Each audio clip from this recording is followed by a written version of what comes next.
байрағы атты эстафетаны Балбұлақ әдістемелік бірлестігінен қабыл алды. Тәуелсіздігіміз тұғырлы, елдігіміз ғұмырлы болсын.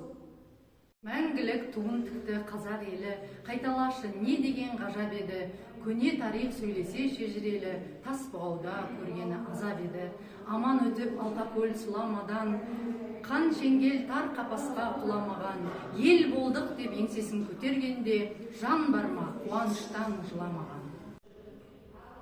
Еркіндікте өткен әр күн уақытым, баға жетпес құндылығым бақытым.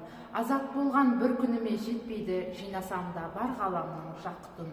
Азат елмін, қонағына төр берген, қиын қыстау сүрлеу соқпақ жол көрген. Бұл күнде тәуелсізбін, азаттың бейбітшілік бесігінде тербелген.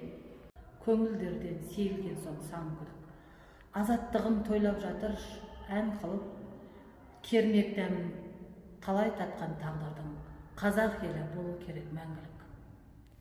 Тәуелсіздік бұл менің аманатым, тәуелсіз ел Қазақстан саналатын, тарихының тамырынан бастау алып, тәуелсіз болып мәңгілікке бара алатын.